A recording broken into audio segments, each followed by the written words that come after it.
Bom dia, irmãos. Nós começamos na semana passada uma nova série, um novo trecho da carta de Paulo aos Colossenses, e eu falei que essa série teria tudo a ver com permanecer em Cristo. Então eu vou conversar com pessoas que já demonstraram no decorrer da sua vida algum interesse em seguir a Cristo. Pode ser que você esteja no começo desse interesse, pode ser que você já tenha isso há muito tempo, mas nós vamos falar dos desafios voltados para permanecer com Cristo.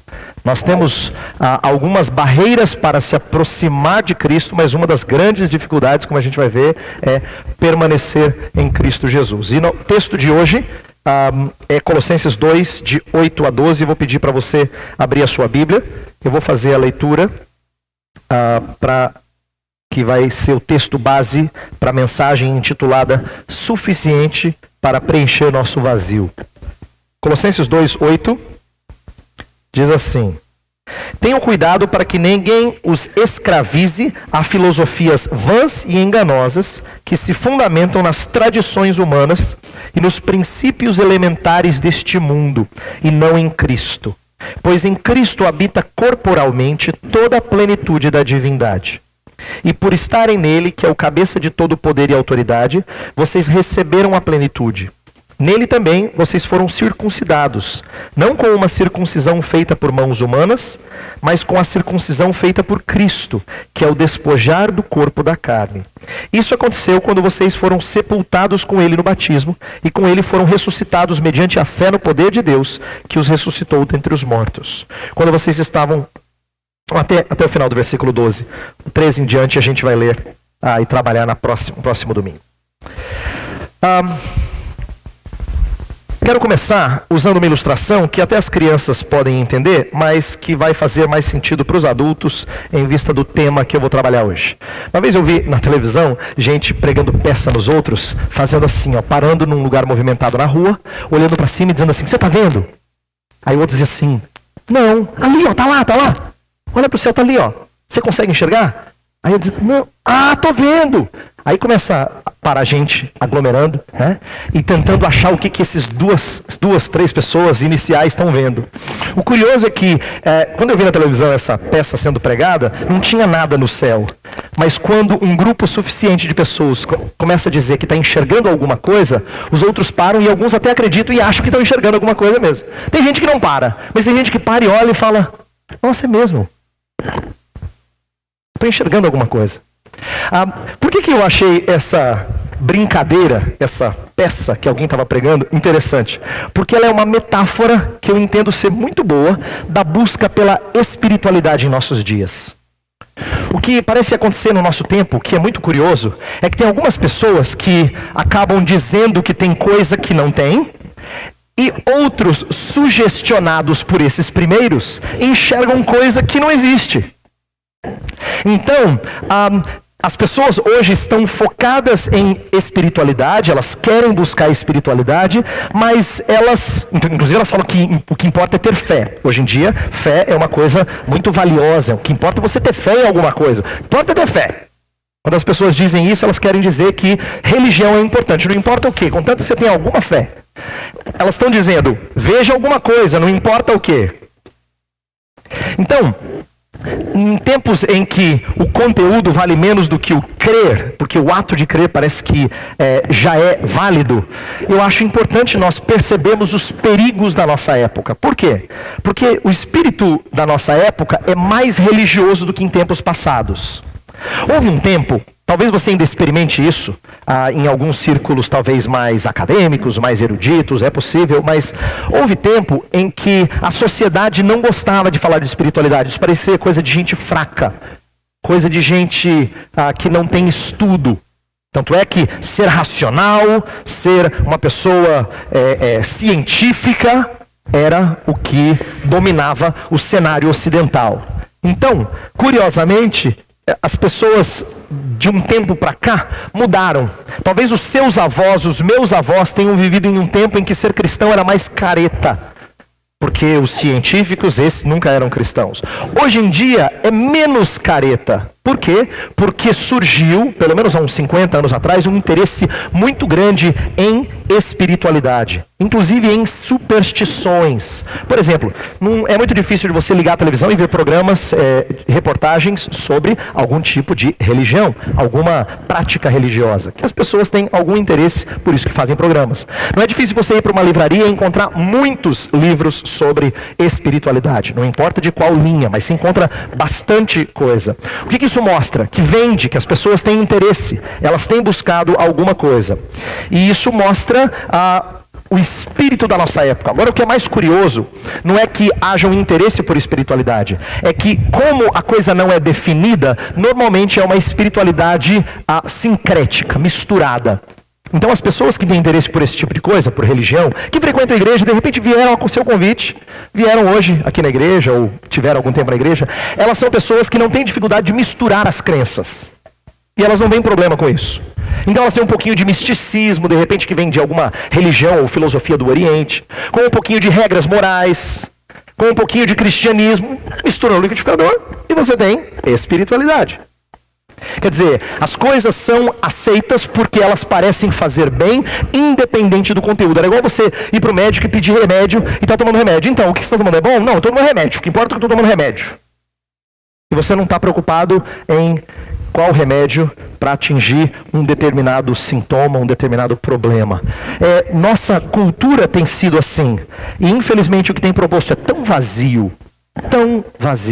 tão insatisfatório. Eu estou dizendo isso porque talvez você esteja percebendo que as pessoas procuram e se interessam e sabe que existe muita espiritualidade ruim. Mas eu tenho a impressão que a gente não percebe quão perigoso isso é, porque nós nos empolgamos facilmente com pessoas que começam a se interessar por Deus de maneira genérica. Presta atenção. Se você tem um amigo ou um parente que parece que está começando a falar de coisas de Deus, você fala, olha, acho que está acontecendo alguma coisa. Quem sabe? E não nos apercebemos que frequentemente as pessoas que falam sobre Deus ainda não encontraram a verdade de Deus. Na verdade, o que elas querem é algum tipo de espiritualidade para preencher uma lacuna nas suas vidas. O que eu quero mostrar a vocês é o seguinte: quando as pessoas se mostram interessadas por religião, só tem uma coisa que você pode ter certeza. Que o ser humano é por natureza religioso. Ele sempre vai buscar alguma coisa para ele acreditar, alguma coisa que lhe dá sentido à vida. Não necessariamente de que ele esteja buscando a verdade. Impressionante isso. Porque hoje eu posso conversar com várias pessoas lá fora, várias, e você também, e encontrar que todo mundo tem algum interesse em religião. Algum interesse. Mas não significa que elas são interessadas por Cristo Jesus, pela pessoa do Redentor Jesus Cristo. Elas são simplesmente religiosas, mas buscam receitas humanas para resolver os seus problemas, os seus anseios. Eu estou dizendo que isso é o tempo presente para você entender como Colossenses pode ser importante para a nossa vida hoje. E eu creio que é. Não só porque é palavra de Deus, e isso já seria suficiente, mas porque como palavra de Deus, ela fala de problemas que nunca vão embora. Colossenses foi uma carta escrita por Paulo porque tinha gente que estava propondo um ensino que mexia na mente e na prática, tanto no entendimento da vida quanto no que fazer na vida. Problemas doutrinários e problemas práticos, resultantes de um falso ensino. Essa heresia era bastante sincrética, bastante misturada. Tinha misticismo, tinha prática ascética, em que você priva o seu corpo de alguns prazeres. Tinha legalismo, obedecer certas regras religiosas, tudo isso. E eu vou trabalhar um pouquinho mais disso nos próximos sermões, porque eu quero tentar enxergar como a mesma mistura pode ser vista hoje em dia. Mas na mensagem de hoje eu gostaria mais de focar nesse elemento que é sincrético, que propõe uma espécie de redenção mais eficaz, mais imediata, mais duradoura contra os males que nos assolam. Os falsos mestres, como já mencionou o reverendo Jailson na liturgia, e eu disse isso em mensagens anteriores, eles não estão propondo algo para substituir o cristianismo. E é aí que o engano deles é maior. Paulo em nenhum momento fala assim, olha, eles têm ensinado que Cristo não é para a vossa salvação, não. Paulo nunca diz isso. Paulo nos dá a impressão de que essas pessoas continuavam cristãs. Elas frequentavam a igreja com você. Elas diziam que elas amavam a Jesus. Elas diziam que Deus é importante na vida delas. O perigo que Paulo enxerga é que elas estavam ouvindo, recebendo e acreditando, se apropriando de coisas que foram acrescidas. É como você ir para um médico e você dizer assim: doutor, eu gostaria de um remédio para tratar de um problema que eu tenho. E aí o doutor receita, mas como você não acredita muito que aquele remédio vai ser bom, então você toma algum outro, porque não vai fazer mal, né?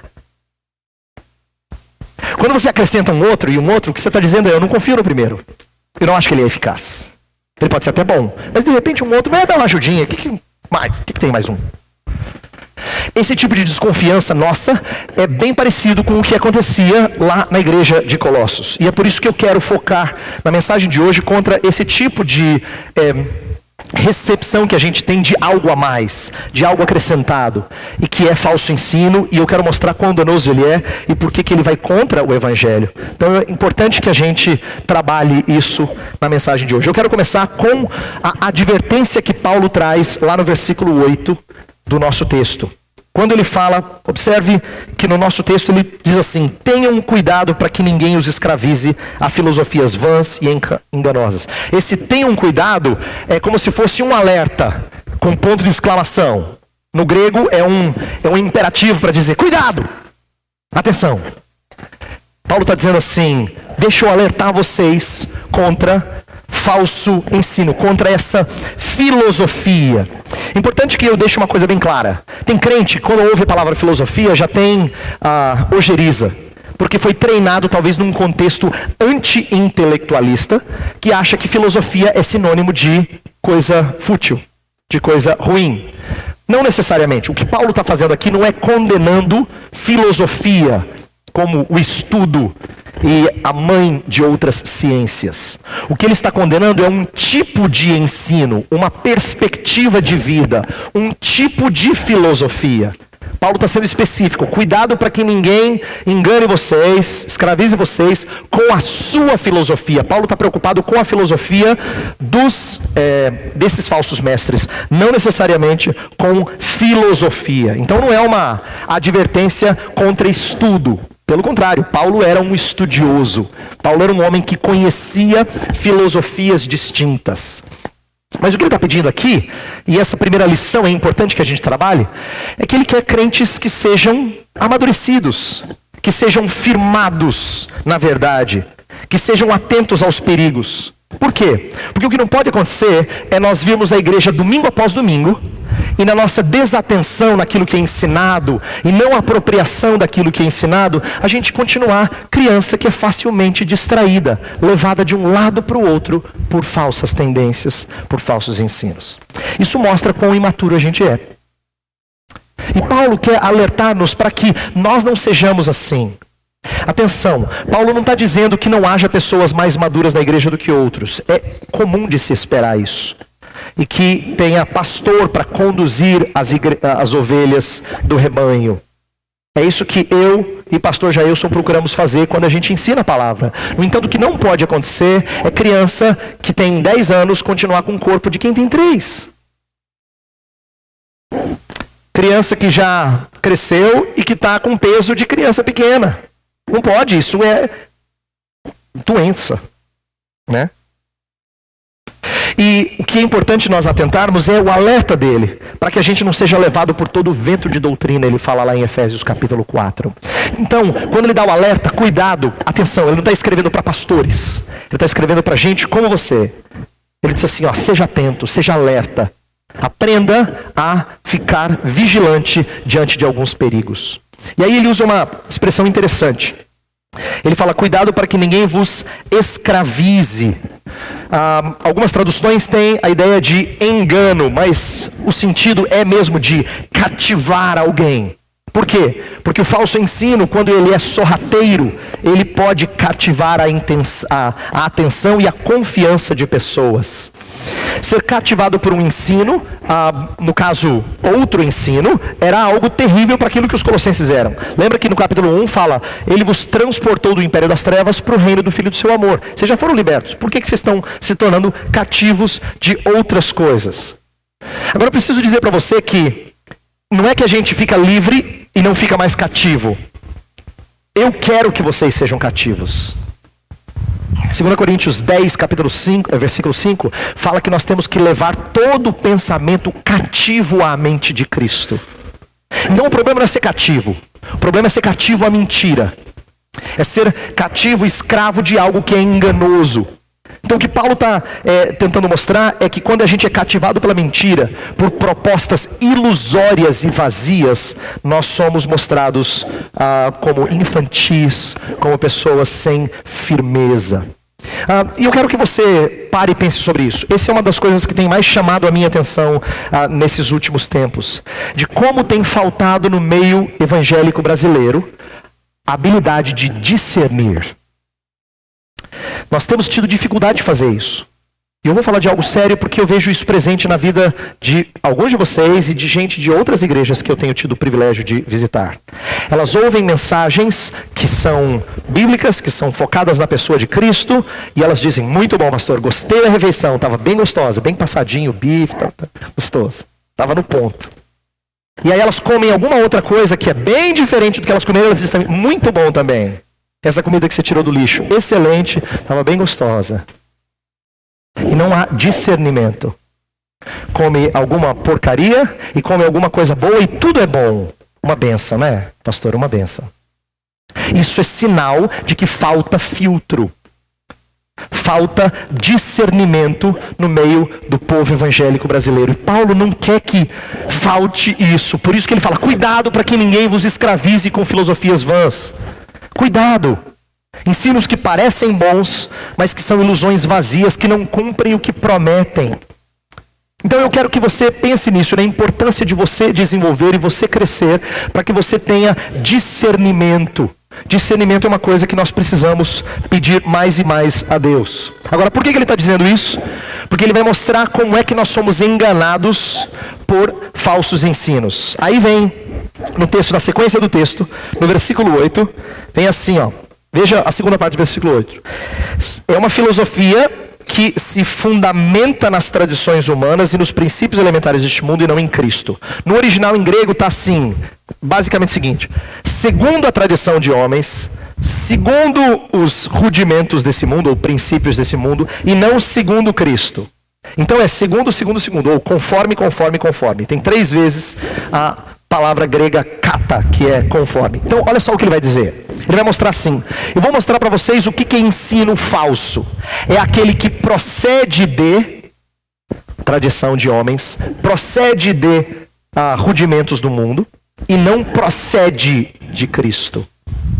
O conteúdo é de homens e de rudimentos desse mundo, de princípios elementares, como traduz a NVI, mas não conforme Cristo. O que é que Paulo está dizendo? Essa é uma das partes mais difíceis de explicar, talvez a porção mais difícil da mensagem de hoje.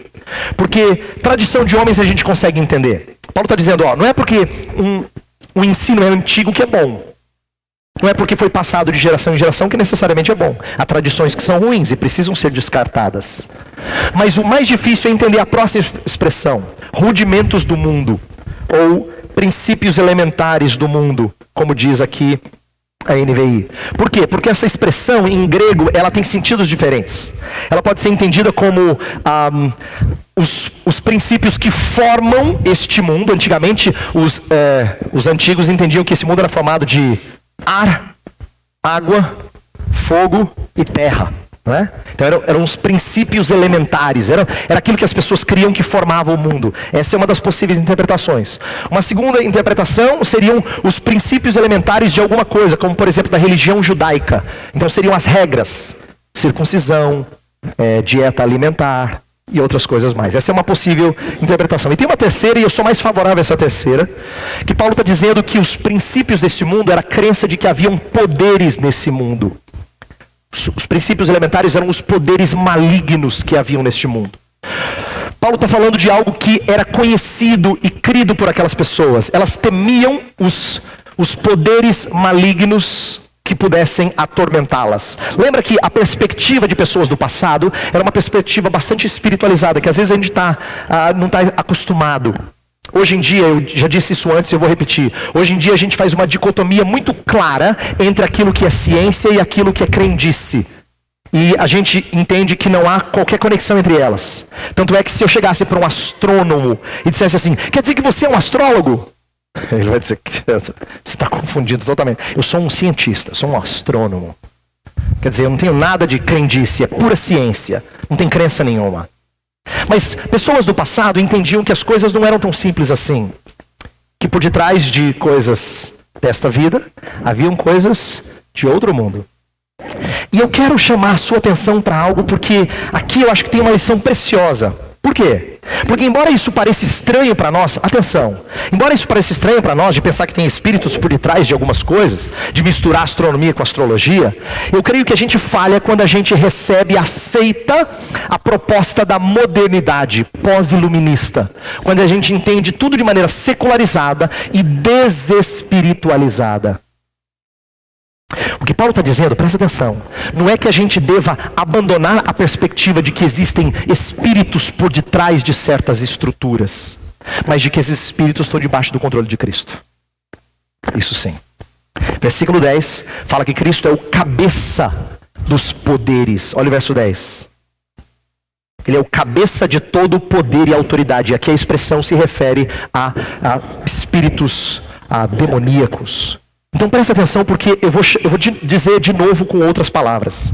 Alguns de nós ouvem essas coisas de espíritos, de demônios e tal, e dizem, isso aí é um absurdo. E realmente existem exageros em nosso tempo, de pessoas que enxergam e demonizam todas as coisas. Mas o erro oposto também é comum em nosso tempo. É você desmistificar, desespiritualizar todas as coisas. Então tudo é puramente materialista. Não existe nada de espiritual por detrás. E esse erro tem acontecido hoje em dia, quando pessoas acabam rejeitando esse tipo de perspectiva por demais demonizada e indo para algo totalmente secularizado. O que Paulo está dizendo não é que não existam rudimentos deste mundo. Ele fala que o ensino daqueles falsos mestres não era só de homens, era de espíritos malignos. Vocês têm aceitado coisas que procedem não só de homens, mas procedem de espíritos malignos por detrás desses homens. O que vocês têm ouvido é demoníaco e não é segundo Cristo. Agora, essa perspectiva que eu quero que você tenha. Por quê? Porque às vezes nós olhamos para as dificuldades desta vida com uma leitura muito materialista, sem compreender que existem propósitos contrários ao de Cristo em certas estruturas, em certas propostas, em certas iniciativas de pessoas. As pessoas não trabalham simplesmente em prol de algo material, é o que elas pensam. Mas Paulo falou assim, a nossa luta não é contra carne nem contra sangue, mas contra principados e potestades, os poderes deste mundo. O que Paulo está dizendo? Ele quer chamar a sua e a minha atenção para o fato de que por detrás de tradições de homens tem ensino maligno. Por detrás de propostas aparentemente humanas e seculares, tem propostas demoníacas. Paulo quer que a gente entenda não só essa perspectiva, mas que a gente não tema. Eu não estou dizendo isso para você que agora começar a sair daqui dizendo, pastor, então é um problema. Quer dizer que por detrás da proposta do meu chefe tem demônio? Por detrás da proposta da minha empresa tem projetos demoníacos? Então eu estou perdido agora. O pastor acabou de escancarar uma coisa perigosa. Não, não é isso. Paulo está dizendo o contrário. Essas coisas estão todas sob o domínio e a autoridade de Cristo Jesus. Isso que Paulo diz. O Senhor Jesus Cristo é o cabeça de todo principado e potestade. Ou, como diz aqui a NVI, de todo poder e autoridade. Essa é a ideia que está dito no versículo 10. Então, eu quero que nós sejamos chamados a atenção para o seguinte. Se você é do tipo que tem medo em relação a espíritos, se quando essa coisa é mencionada, e eu conheço gente assim, que até arrepia, Eu quero que você entenda que o nosso medo sempre tem a ver com o nosso desempenho diante deles. E eu vou dizer para você, o nosso desempenho diante deles é pífio, é péssimo. Eu lembro quando eu era mais moço, que de vez em quando eu tinha temor de um dia me deparar com alguma situação espiritual. E por que eu tinha temor dessas coisas? E talvez você tenha temor dessas coisas. É porque a gente pensa, como é que eu vou me portar diante disso? Frequentemente, esse temor, e era o temor que as pessoas tinham naquela época, os colossenses tinham, por isso estavam aceitando esses falsos ensinos, talvez para se protegerem desses espíritos malignos. O temor que muitas vezes nós temos é porque nós pensamos no nosso desempenho em relação a eles. Eu quero dizer que, biblicamente, Deus não pede para você ter um desempenho poderoso em relação a essas coisas. Ele diz que Cristo já teve um desempenho poderoso em relação a essas coisas. Portanto, o nosso temor é porque nós focamos em como nós vamos nos portar diante disso, e não como Cristo já se portou diante disso. Então, Paulo dá esse alerta, porque ele quer que cristãos aprendam a discernir. E eu quero que você aprenda a discernir. Que você não seja uma pessoa que recebe tudo sem filtro. Que come qualquer comida sem discernimento, que se alimenta de qualquer ensino sem discrição. Paulo quer que a gente aprenda a ter plenitude em Cristo Jesus. E esse é o próximo ponto que eu quero focar. Versículos 9 e 10, Paulo vai voltar a ideias que ele já trabalhou em Colossenses 1, que a gente leu na liturgia hoje. Olha Colossenses 9 e 10. Pois em Cristo habita corporalmente toda a plenitude da divindade. E por estarem nele, que é o cabeça de todo poder e autoridade, vocês receberam a plenitude. O que Paulo está fazendo aqui? Ele está trazendo algumas ideias que foram trabalhadas lá em Colossenses 1, de 15 a 20. O primeiro texto que a gente leu está impresso na sua liturgia. Paulo vai voltar a falar de coisas como Cristo é o cabeça. Vai voltar a falar de coisas como Cristo é a plenitude. Por quê? Porque Paulo sabia que o falso ensino era uma proposta de plenitude, de chegar num nível antes não alcançado. E ele vai dizer, olha, você não precisa de outra coisa. Cristo é a plenitude de Deus.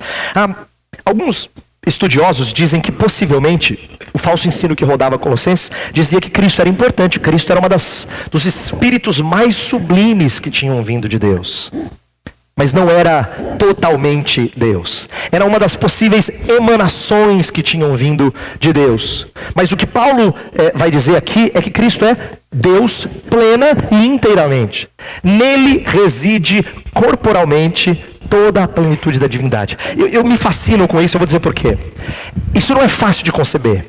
Os discípulos tiveram dificuldade de entender isso sempre. Quando eles andavam com Jesus, frequentemente Jesus os surpreendia. De repente eles estão num barco, e aí eles acham que vão morrer. E Jesus faz alguma coisa, sabia que Jesus tinha poder, ele já tinha mostrado poder antes. Ele não só tinha poder, ele estava assim, ó, shh, e o mar. Aí diz o texto que eles ficaram espantados. Quem é esse que até o vento e o mar lhe obedecem? Faltava a eles a consciência de que em Cristo não habita um pouco de poder de Deus. Nele reside a plenitude da divindade. Uma vez Filipe chegou para Jesus e falou assim, Jesus, muito bom conhecer o Senhor. Um prazer, realmente estou muito feliz. Mas mostra-nos o Pai. O que Filipe está querendo? Ele não está entendendo que nele reside corporalmente a plenitude da divindade. O que Paulo está explicando é que Cristo é tudo de Deus, ali, visível, em forma humana. Por mais que isso pareça surpreendente e inacreditável para as pessoas. Tanto é que muitos judeus não acreditaram nisso. E acharam blasfêmia o fato de Jesus dizer que ele era o Filho de Deus. Que ele era o próprio Deus. Como o Pai, ele era um com ele. E aí Paulo não só fala que Jesus Cristo é toda a plenitude, ele aplica isso, e essa é a parte bonita dessa passagem, em que ele diz assim, olha, não só Jesus Cristo é a plenitude, mas ele concede essa plenitude a você, ele enche você por completo. O verso 10, ele vai aplicar o que ele diz no verso 9. No 9 ele fala que Jesus Cristo é a plenitude de Deus, e no verso 10 ele vai dizer que vocês receberam a plenitude dele. Nele, vocês receberam a plenitude.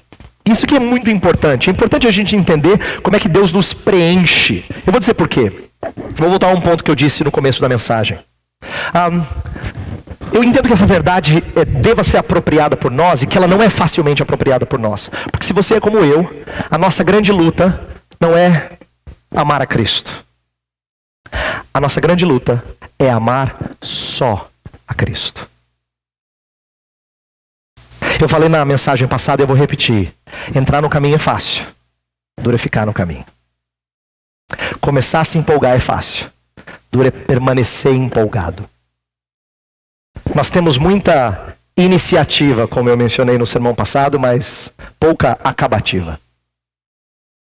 Nossa perseverança é muito fraca. Nós somos pessoas empolgadas para fazer exercício, mas sem nenhum condicionamento espiritual. Na primeira volta que a gente dá, espiritualmente é assim que a gente tem sido. Por isso é importante Paulo dizer, nele vocês têm tudo que vocês precisam. Por quê? Porque ele sabe que no fundo, nós temos nossas dúvidas. No fundo, quando a gente opta por alguma coisa a mais para tratar dos nossos problemas, nós temos dúvida que Cristo resolva. Nós temos dúvidas. É igual aquele que vai no médico, que eu mencionei antes, pede um remédio, mas não confia totalmente, então ele toma outro. Que mal vai fazer? É isso que os colossenses faziam espiritualmente. E é contra isso que Paulo quer lutar. Ele quer que você não só... Ele não está dizendo assim, ame a Cristo. Ele parte do pressuposto que você ama Cristo. Que você tem interesse por Cristo. O que ele está pedindo é, ame só a Cristo. Confie só em Cristo. Aprenda que você recebe dele satisfação na vida. Por último, no verso 11 e 12, Paulo explica como é que Cristo nos preenche. E aqui agora ele vai focar na união com Cristo. Nessa passagem toda, várias vezes é repetida a ideia, e Paulo usa muito isso. Nele vocês têm isso, nele vocês têm isso, nele vocês têm isso. Para dizer que, porque vocês estão unidos a ele, tudo que ele recebe se torna de vocês. A união com Cristo é uma doutrina importante do Novo Testamento, principalmente nos escritos de Paulo. E ele vai mostrar aqui que o que a gente tem não é o que a gente conquista, é o que ele conquista em nosso lugar. E a gente recebe por estar nele.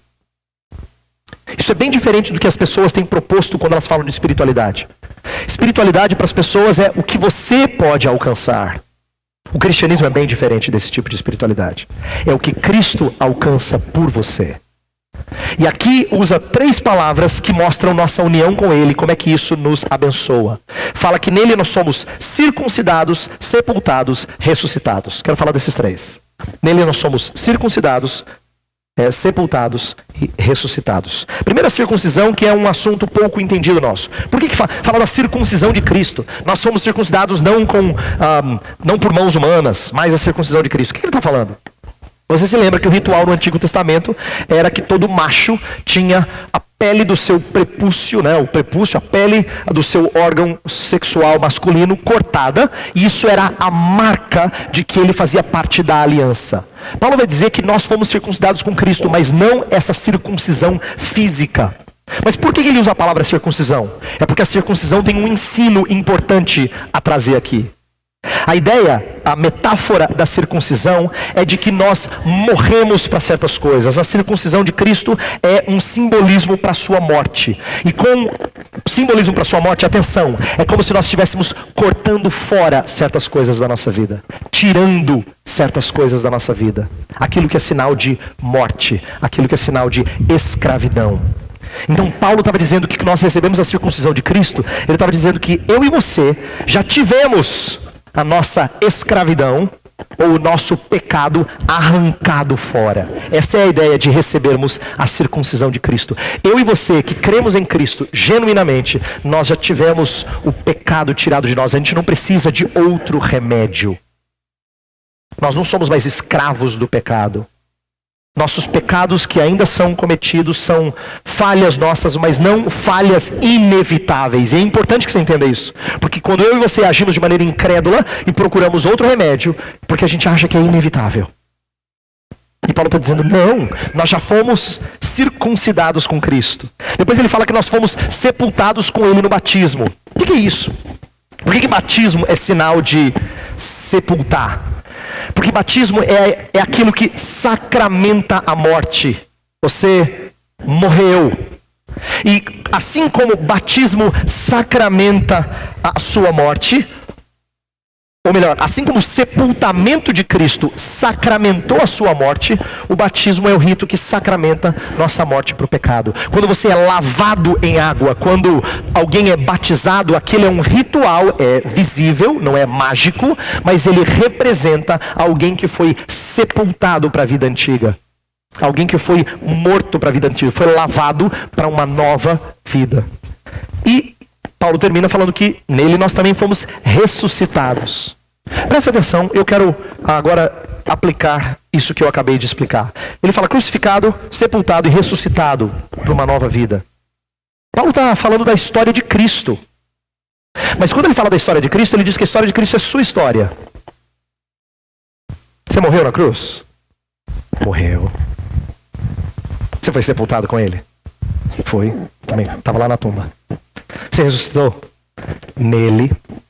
Por que Paulo está falando disso? Presta atenção. Paulo está reafirmando o Evangelho, porque ele sabe que ele precisa aplicar aquela história de Cristo à sua vida. O Evangelho não é uma coisa que nós aprendemos, que é bonita, porque eu ouvi falar de Jesus Cristo, morreu na cruz 2000 anos atrás. Que sacrifício, que coisa linda, né? Que homem desprendido. Não tem nada a ver. Não é uma história distante de nós. Voltar a falar da morte e ressurreição de Cristo, da sua crucificação, do seu sepultamento, da sua ressurreição, é falar da nossa história. Paulo então está trazendo-nos junto para a história de Cristo, para mostrar a você e a mim que o Evangelho sempre é relevante. Por que eu estou dizendo isso? Porque tem crentes que têm a impressão de que o Evangelho é aquilo que a gente anuncia para alguém crer em Jesus. Vir da morte para a vida. Como se fosse importante para a conversão de alguém. Eu tenho uma notícia para você. O Evangelho é importante para a santificação desse alguém. A gente precisa ouvir o Evangelho sempre. Eu sempre preciso ouvir acerca da morte e ressurreição de Cristo. Não é uma notícia só para quem não conhece o Evangelho. É uma notícia para nós o tempo todo. E é por isso que Paulo aqui pega a história de Jesus Cristo e aplica ao problema dos colossenses. E ele faz de uma maneira muito importante. Presta atenção. É verdade que um dia nós vamos ressuscitar fisicamente. A Bíblia fala disso. Mas Paulo não menciona aqui os elementos futuros. Não é que ele não crê nisso. Ele vai falar disso mais na frente na epístola. Mas agora ele só fala de evento passado. Por quê? Ele quer que você entenda que você já tem a vida futura experimentada agora. A gente chama isso de escatologia realizada. Você já tem coisas. Quer ver, ó? Você e eu estamos caminhando para a morte quando a gente envelhece. Mas a Bíblia fala que você e eu já temos vida eterna. Você e eu esperamos a redenção do corpo, a adoção de filhos, diz Romanos 8:23. Mas eu e você já podemos ser chamados de família de Deus, filhos de Deus. A verdade é que a Bíblia dá vários exemplos sobre o fato da vida por vir já ser trazida e experimentada inicialmente pelos crentes.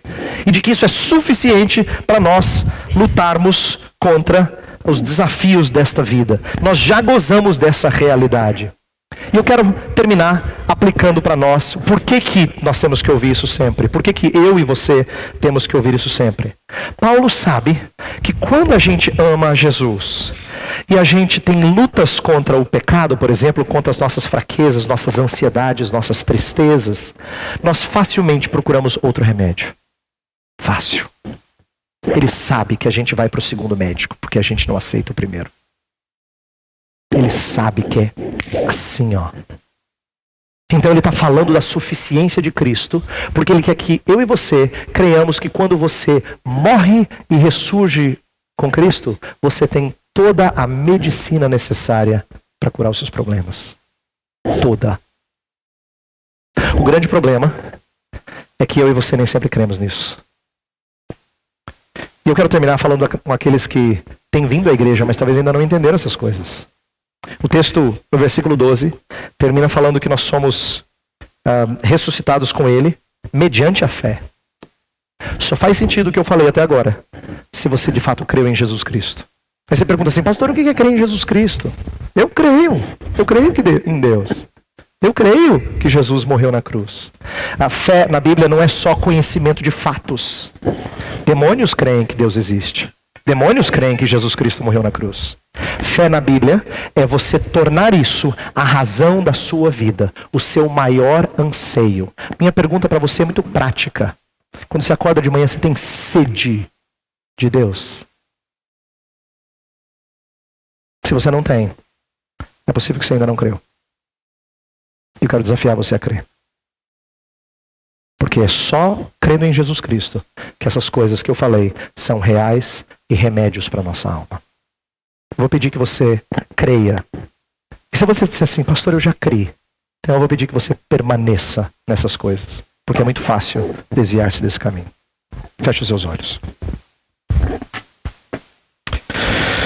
Senhor, nós somos tão tentados a crer em outras coisas além do Senhor. Nós somos tão tentados a adorar outros deuses diante de Ti. Nós somos tão tentados a procurar outros remédios além da Tua verdade. Nós pedimos que o Senhor nos acorde para esses perigos. Nos acorde para o fato de que nós estamos compartilhando a confiança que devia ser só Tua com outras coisas. Isso é ruim, Senhor. Isso é pecaminoso. Acorda-nos para isso. Faz-nos perceber o perigo dessas supostas filosofias, desses ensinos, dessa ciência que de repente nos engana a pensar que ela vai cuidar dos nossos problemas. Ó Pai, faz-nos crer na suficiência de Jesus Cristo. Faz-nos receber o Evangelho dia e noite com sede dessas coisas. Nosso povo tem amado a Ti, Senhor, na sua maioria. Mas o nosso povo também, na sua maioria, não tem amado só a Ti. Por isso nós temos que nos arrepender. E pedir que o Senhor nos ajude a perseverar em Cristo. A permanecer em Cristo. A tê-lo como nosso amor e único amor. Essa é a nossa oração e nós o fazemos humildemente, sabendo que nós precisamos do Senhor para amar o Senhor. Ajuda-nos na nossa fraqueza. Nós cremos que o Senhor pode fazer isso. Oramos em nome de Jesus. Amém.